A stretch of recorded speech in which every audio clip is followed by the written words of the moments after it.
Welcome into Game Changers. It is a bye-week edition for the Miami Dolphins. Guten Tag to everybody. Yeah, welcome back, Kim Beaucamper. How was your flight back? It was miserable. Absolutely miserable. That's far away. Maybe the most miserable flight I've ever had. How many hours back? Well, first of all, it took us 2 hours to get to the airport, 2 hours to get through customs, and then we got on a plane for a little 10-hour jaunt across the pond. That's after the game. Yes, right after the game. 14 hours. Bingo. Just to get back. Bango. And that's after about, what, 6, 7, 8 hours at the game. The bye week was over. That's why you make the big bucks. That's why they pay him that big money. That's right. That's why they do pay him the big money. That's why we pay you guys the big money. But you know, it's like we get to ride in the team plane. Yeah. But us guys, you know the gang. Wait, how many meals did you eat? 10 hours? Me, Jimmy, and Joe, we're stuck back in storage with the chickens and the cows back there. So with what's it called? All the deadbeats. With HBO now joining the cast. There you go. You're be I forgot about that. You're in season. This will be my second experience with the HBO Hard Knocks. You had a lot of food on that plane, the 10 hours, right? It was a couple meals, 2-3 meals. I don't know. I was just. That's why he's so angry. They just throw meat back. Here you go. Hey, Giovanni, you're not going to finish the rest of that burger? Come bring it to me. It's like going to Everglades National Park with the Gators. Just hold the chicken up. That's it. Yeah. All right. So let's get to what's going on. Welcome home, anyhow. Yeah. Speaking of the Dolphins, let's see how the Dolphins are doing right now. 6-3 right now. Obviously, the big narrative, and Mike McDaniel himself has kind of gotten out ahead of this, saying, "Look, I know if we lose to a good team, everyone's going to say we can't beat the good teams." So, but let's break this down a little bit. Guys, what is the Dolphins' biggest problem to this point in the year? By the way, 6-3. Yeah. We're nitpicking here a little bit. Well, especially when you look at the three. Yeah, the 3 losses. Yeah. But Goldie, since you're prepared and have your board on the table you said this is a game. This is the game. Dolphins' biggest problem is what? Radio sideline reporter. What? That's come on, man. Why? That's low. Why? Explain That's yourself. low. It's been an entertainment show. I try to give him tips, Joe. Tips. You know what my job is being a sideline reporter. You? It's not to report. It's to badger the referees. I badger them every chance they run by me. I had to get them fired up. It's the guys up in the booth who look down on the guys. I know. He's in the booth with me. The hard-working guys on the sideline. He's in the booth with me in the preseason. They're up there with a cup CBS of coffee. Miami. Bring me some more donut. Oh, by the way, melon me. There he goes. That preseason game in Houston, I didn't eat a lot of peanut M&Ms. I was crushing those. He said melon bee. That's the real problem. I'm going deep. The schedule? That's the problem. What's the problem with the schedule?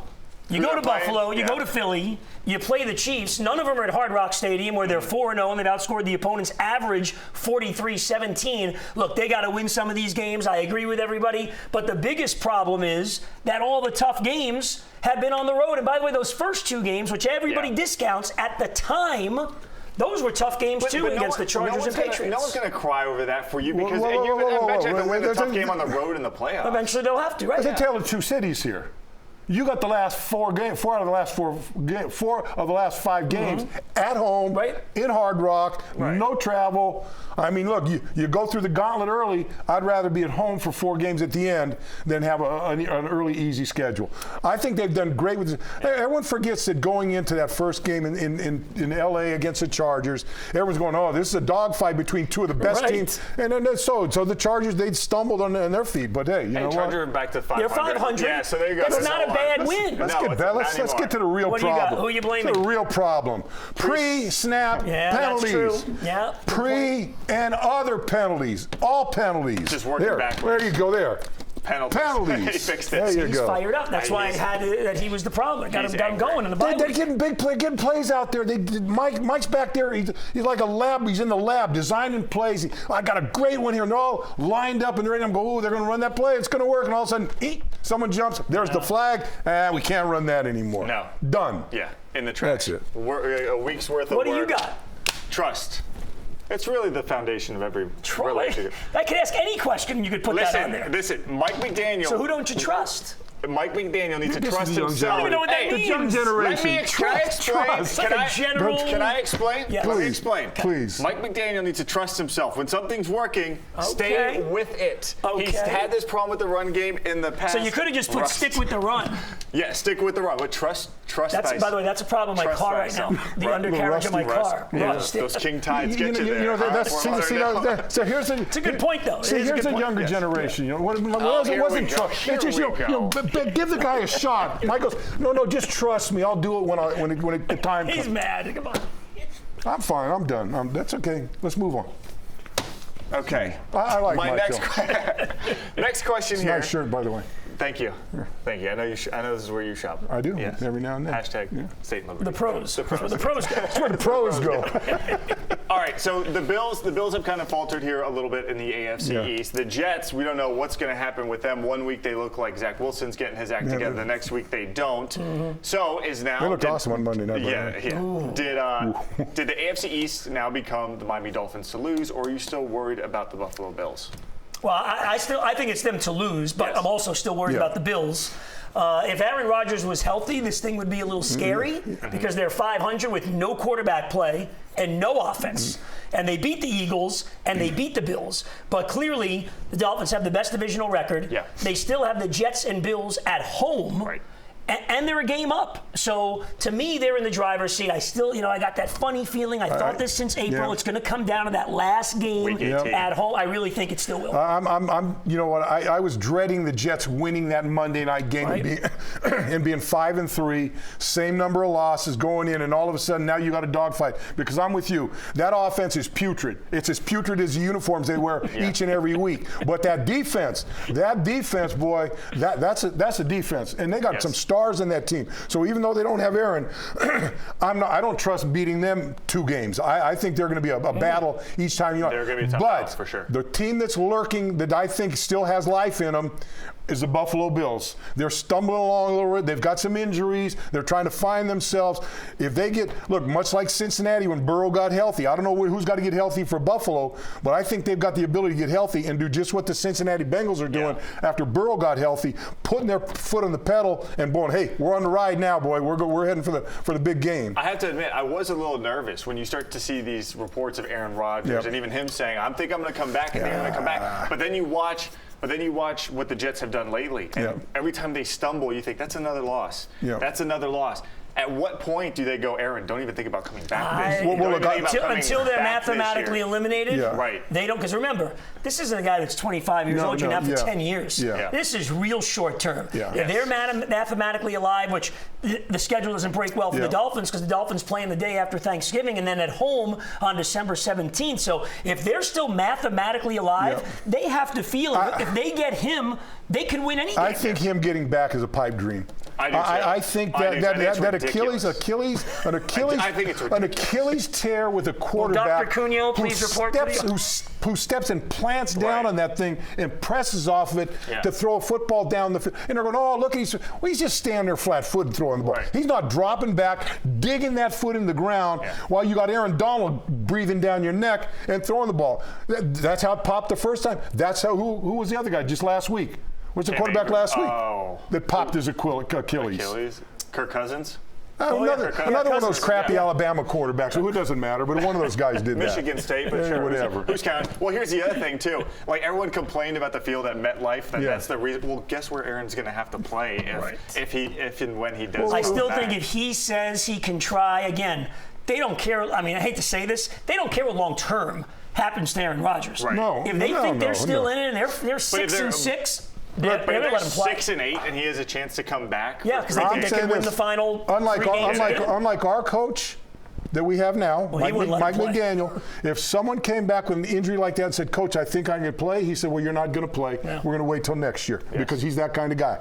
Someone up there may go, Aaron, hey, I think I'm ready to go. Well, line up, brother. Let's put some tape on it and let's get out there. If you're running the Jets and your doctors say, he could play, what would you say no? I haven't seen a smile on Robert Saleh's face since Hard Knocks. Right? The guy is. I'm looking over at that guy. He's going to beard now. He's going to beard now, so you can't even see his face. He goes, if Aaron can play, get him out. Right. There. That's what I think they're going to do. Yeah. Because my job's swirling around the drain 100%. Right now. Right? You said this early in the year.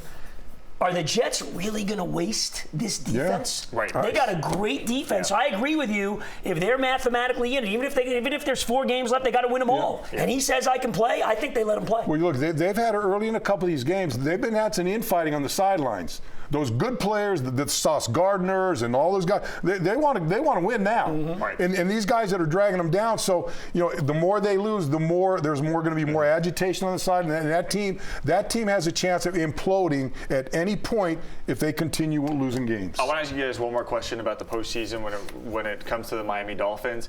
Look, they've lost to the Bills, they've lost to the Chiefs. Those games, even though in the grand scheme of things right now, maybe don't hurt you so much because you are still first in the AFC East, they could be a problem when it comes to seeding towards the end of the year.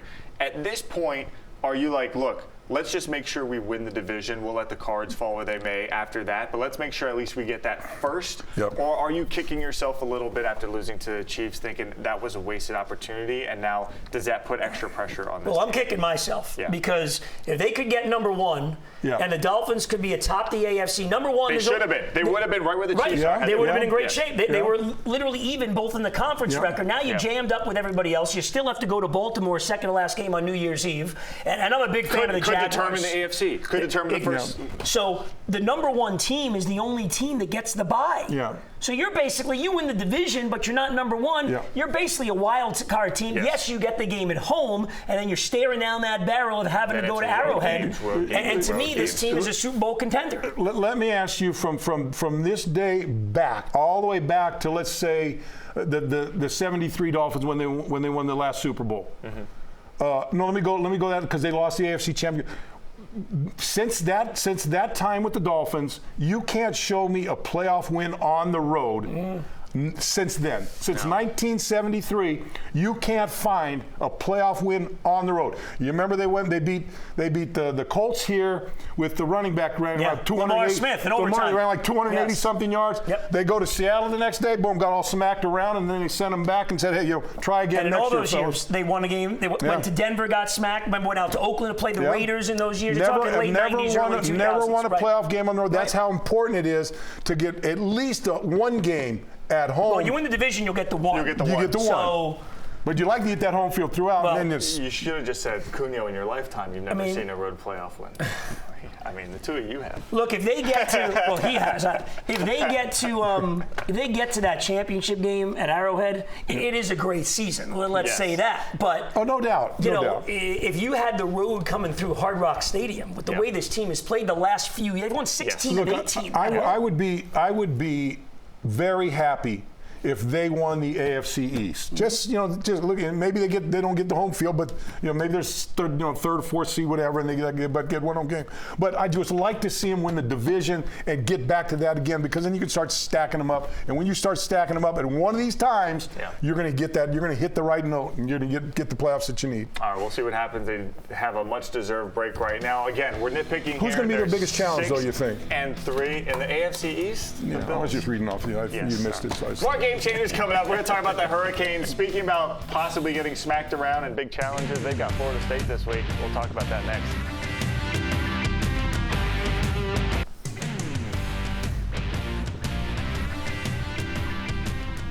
Welcome back to Game Changers. Time to talk about the Miami Hurricanes football team. Look, no doubt about it, they do look, and they are a little bit more talented this year. They do look better. But this week, they met the mighty Wolfpack. Yes, this week they are going to get their biggest test of the season. We're going to know just how much they've improved. Obviously, last year against Florida State, they got smacked around here at Hard Rock Stadium. Guys, what will happen to the Miami Hurricanes when they roll into Tallahassee on Saturday? I think they lose by a couple touchdowns. I do think it'll be a game. Number one, Florida State's terrific. They don't blow anybody out. Yeah. They grind their way against Boston College, even Pitt last week. In the late in the yeah, third, they're kind of like toying with teams in some waves. But I'll tell you what, for Mario and Tyler Van Dyke, the offense, it's just a huge disappointment. And you can't go back and not think that in some way it's connected when they don't take the knee in that game. They had that game won. It kills the momentum. It loses any margin for error. And they just don't seem to be the same since that time. Look at where they were. They were climbing the peak. They were climbing. Everyone's like right there. All of a sudden, boom, you get that. And you know what? And things happen after that. The coach makes a poor call. The whole country is pointing their finger. Mario Cristobal is to blame for that game. What do you think those players are saying when they go back to their dorm rooms and this and that? Well, geez, our coach can't even get it. And then you go to the next game, and it looked like there was chaos on the sideline. The next game with the coaching staff. And I think, to me, I think there's a team now where the players and the coaches don't see eye to eye, and I don't think the players trust the coaches as much as they should to do things. And with that in the back of their head, losing to an NC State team this week and then going up to Tallahassee, you know how it is. All those, they knew each other. They played against each other in high school and elementary school and Pop Warner. Each of those teams want to beat the heck out of them when they show up. And Florida State looks like the old Florida State teams, and Miami looks like the same team we've seen over the last decade. Listen, I disagree with you a little bit because I think the defense has played very well. Me, but that's okay. Yes, I do. But and honestly, though, the offensive line last week against NC State did give TVD plenty of time to throw. And it's not like NC State's offense lit it up and hung 35 points on them and they couldn't keep up. I think something's wrong with TVD. 10 interceptions the last 4 games. It's either confidence or he's injured. I think if there's another quarterback back there, even a mediocre quarterback, I think they're at least a little bit more in that game, probably win that game. You feel a little bit better. But, I mean, look, it's just because he had all day to throw and then just get sacked after 10 seconds. To me, you're talking about X's and O's. To me, I think they had their guts pulled out from underneath them. They did. I think yanked out of their throat. And I don't think they quit. I don't think they quit. I just think they you lose your juice. I just think you had that pie you're going for, and all of a sudden you get your legs knocked out, and we're not going to get there now. The ACC's out of the question. And last week, probably, from the full game standpoint, not counting the knee, was probably the most disappointing. Because that's a team that they're better than, more talented. They looked better than them. Yeah, they outgained them. It should have been, a different outcome. And the Clemson game, which, by the way, if they don't win, coaching staff takes big heat for running the clock out at the end of regulation. Yes. But they end up winning that game. The defense did play great, right? And that's a great win against Clemson. So you had a chance last week. If you win that one, maybe you forget about what happened. Then you go into Florida State. If somehow you win, then you got this great season going. But it seems like every time they take half a step forward, they take 2 steps back. But still in the back of my head, they've upgraded that team. That offensive line looks like a big-time college team. That defensive line looks like a big-time college football defensive line. They got players. They've got players that can get the job done. To me, it's more the brain trust than the play. They got to find the play to get the best out of the players because they've got very talented players on that football team, and they shouldn't be losing to teams like North Carolina State with the talent that they've got. They've done a really good job. Mario Cristobal has of bringing in more talented players. Oh, yeah. Signing day is about a month or so away at this point. We'll see if they can kind of now it helps because, hey, did you watch the game against NC State? You could start for me next year. You get a little bit of that going. Yeah, well, so after you lose the game, hey, guy, you look pretty good. Why don't you come on over here next year? You can play right there, right now. All right, you look at Ruben Bate. Look at he can play. All right, still to come on Game Changers. We're going to take a look at the Panthers and the Heat, and we're going to see who do we think is going to have a better year at the end of this. I'm interested to see what Goldie has to say. We'll be right back.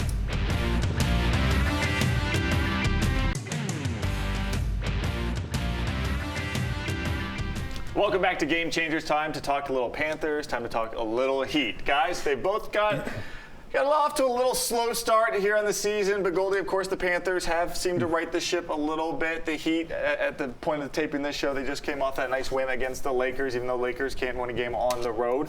But, Bo, I'll start with you first on this one. Obviously, both teams went to the finals last year.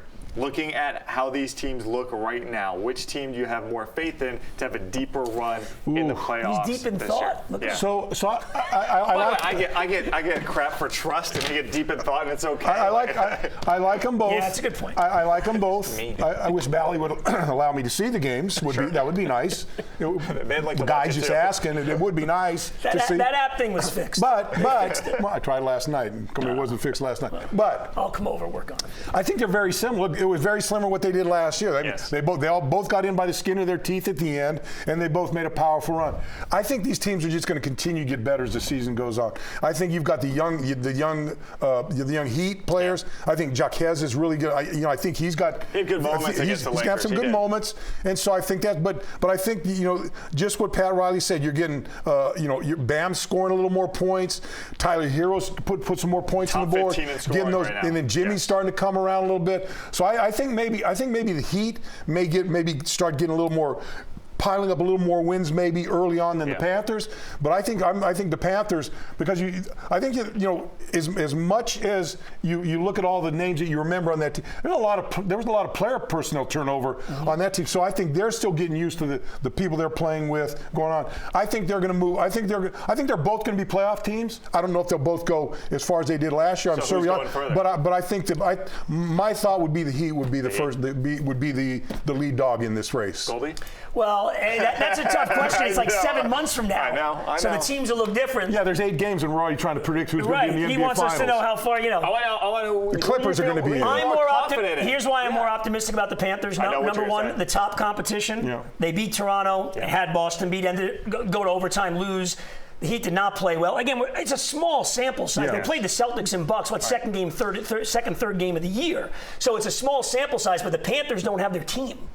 Aaron Ekblad and Brandon Montour are huge, and Sam Bennett's a huge part of it. So the fact they get off 6-4-1, remember they lost the first 2 games on the road, so they went 6-2-1.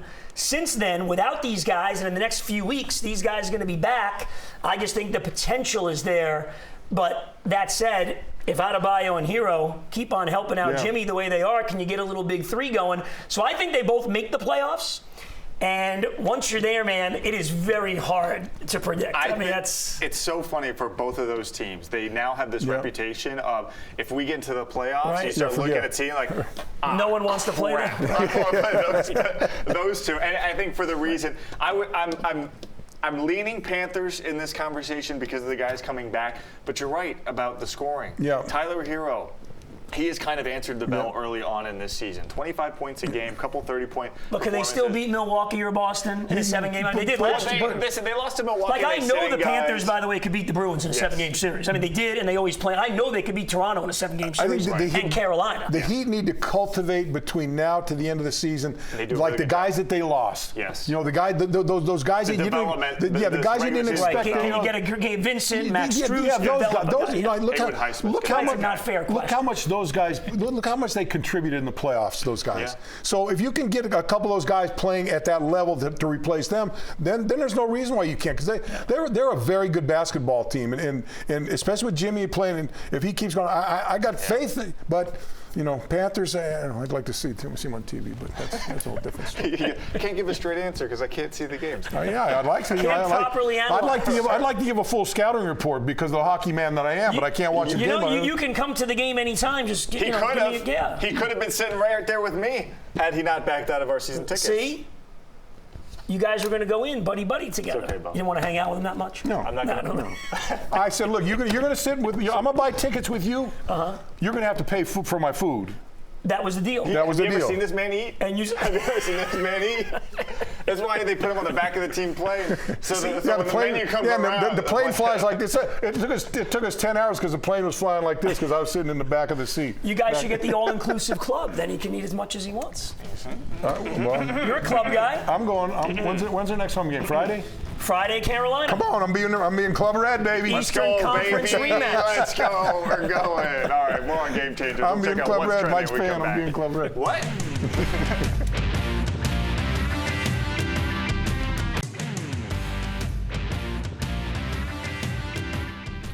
Welcome back to Game Changers. Time to get into what's trending. The Heat are hiring Udonis Haslem as their VP of Basketball Development. Guys, is this the least surprising news ever? Absolutely the least. Still found a roster spot. Did you see the job description? No.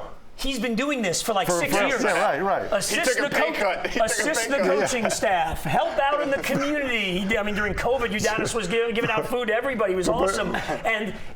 And help players develop. He's been doing all this. How about the first day of training camp? He's out there practicing. Yeah, he's still practicing. Give me my gear.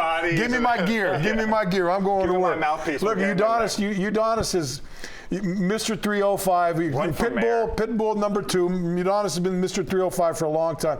The track that he's had to where he is right now is remarkable. Going up to Florida, big heavy guy, and then goes to Turkey, comes back, and then gets with the Heat and becomes maybe not his jersey hanging in the rafter, but no more. Look, Mr. Heat. I don't care who Mr. Heat was before. You got to give him that moniker because he's just he 100%. He bleeds the colors. He bleeds the Heat colors. All you needed to really know about him is when Bosh and LeBron James came and Dwayne Wade told both of them, we all need to take a little bit less money for this guy because this guy's got to stay. And Bosh and LeBron listened to him. Yes. That's all you need to know about the character and the type of person Udonis is. If you look hard, you'd see times where guys were getting, the guys in the court were getting roughed up a little bit, and then Udonis is and let me in, coach. Let me. So in the last 2 years, how many games did he play in? How much time do you log? A handful. Right. Hit that 3. Yeah. Let me ask you this: Is he the greatest South Florida sports legend down here? Ooh, you know what? No, I've got. Body of work. So let's frame it differently. Okay. They grew up in Miami. Yes. Well, that's different. Greatest local legend. So you got Larry Little. Yes. You got Nat Moore. Yep. That I can think of. You got Mike Lowell's a Miami guy, right? Yes, Mike Lowell, baseball. You've got Udonis in basketball. I'm trying to think of Alex Rodriguez. Yeah, but he didn't play. No, I get it. Okay, yeah. So I'll take that his whole career. I'll take that one back. So Nat, because of what Nat's done since his career ended, Nat is still a huge part of the community. Larry and Udonis. I think those 3 would be the top 3. The top 3 on a Mount Rushmore. That would be the Mount Rushmore. In the Pro Football Hall of Fame. We're missing one. But it's in Florida, so it'd be the Mount Trashmore. They'd put them up in the Mount Trashmore down the turnpike in Pompano. Because that's the only mountain we have in Florida. How about we carve their faces in the side of the Hard Rock? Like the guitar or something. There's nothing wrong with that. Along the neck. What other mountain they going to put it on? Show me a mountain in Florida. Where's the mountain in Florida beside that? Before that dome on your head there. Stiltsville. That's good. Stiltsville. It's very Florida. Yeah. That is really I would put their names on the Freedom Tower. That'd be fine. There you go. See? It doesn't have to be trash. I'm a good guy. That'd be an interesting one. Yes. I was just looking for a mountain. You said Mount Rushmore, Mount Trashmore. We'll just create our own. It's Miami. We built it. Yeah, okay. All right. I bought plastic bottles and whatnot. I'm glad this worked out again. It was awesome. It was really great. And you guys, luckily the Dolphins are in the bye week because these two need a week off from each other. I made up with him during one of the commercials, so we're all right, man. You guys can come to the hockey game Sunday afternoon. The Panthers play the Blackhawks at 1 o'clock. There's no Dolphin game. You can buddy up and come to the game. Mike's got the day off, so I've got to come work for Mike on Sunday. Yeah, thanks for filling in on Dolphins Weekly Live as really? anchoring.